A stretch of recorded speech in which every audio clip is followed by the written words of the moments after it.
बार्शी तालुका पोलिसांनी अवघ्या एका धाडसी कारवाईत तब्बल 100 किलोपेक्षा जास्त प्रमाणात गांजा जप्त करून मोठे यश मिळवले आहे। या कारवाईनंतर परिसरात मोठी खळबळ उडाली असून गुन्हेगारी विश्वात चांगलाच धक्का बसला आहे। ही कारवाई उपविभागीय पोलीस अधिकारी अशोक सायकर यांच्या मार्गदर्शनाखाली पार पडली। ही कारवाई बार्शी शहर पोलीस स्टेशनचे पोलीस निरीक्षक बालाजी कुकडे, तालुका आणि शहर पोलीस स्टेशनच्या संयुक्त पथकाने यामध्ये सक्रिय सहभाग नोंदवला। बार्शी तालुका पोलीस स्टेशनचे पोलीस निरीक्षक दिलीप ढेरे यांनी या कारवाईत पुढाकार घेतला। या सर्वांच्या एकत्रित प्रयत्नातून एवढ्या मोठ्या प्रमाणात गांजाची जप्ती करण्यात यश आले आहे। पोलिसांनी दिलेल्या माहितीनुसार या प्रकरणात अजून सखोल तपास सुरू असून संबंधित आरोपींबाबत आवश्यक ती कारवाई करण्यात येत आहे। एवढ्या मोठ्या प्रमाणात मादक पदार्थ हाती लागल्याने या नेटवर्कचा उलगडा करण्यासाठी पोलीस विशेष दक्षता घेत आहेत। स्थानिक गुन्हेगारी जगतात यामुळे मोठी हालचाल निर्माण झाली आहे। बार्शी शहर आणि तालुक्यातील नागरिकांनी या कारवाईचे स्वागत केले असून पोलिसांच्या धाडसाचे सर्वत्र कौतुक होत आहे।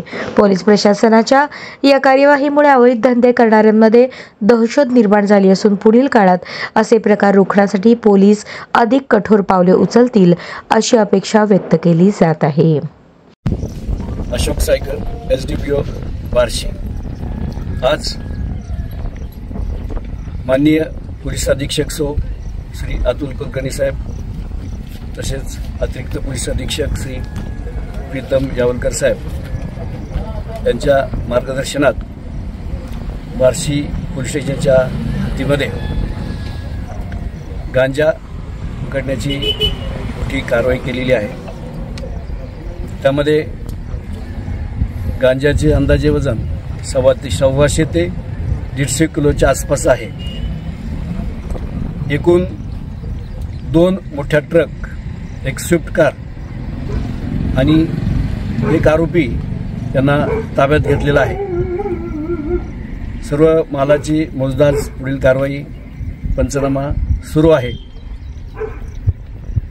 त्याचप्रमाणे त्यातील आणखी काही आरोपी निष्पन्न होतील। पुढील तपास माननीय पोलीस अधीक्षक Kulkarni sir, additional SP Yawalkar sir यांच्या मार्गदर्शनात सुरू आहे। किती वाजता पकडला? अंदाजे सकाळी 10:30 ते 11:15च्या आसपास ही कारवाई करण्यात आलेली आहे बार्शी तालुका पोलीस स्टेशन। काही आरोपी अटक केलेत का? एक आरोपी ताब्यात आहे, बाकी 2 ते 3 आरोपी पळून गेलेले आहेत। आता जो एक आरोपी ताब्यात त्याला सुद्धा पोलीस स्टाफने पाठलाग करून पकडलेला आहे, ताब्यात घेतलेला आहे। आम्हाला स्थानिक विक्रीसाठी होता का बाहेर ट्रान्सफर होणार? आता तपासात निष्पन्न होईल। आता ते पुढील चौकशी चालू आहे, तपासात ते निष्पन्न होईल। प्राथमिक तपास चालू आहे।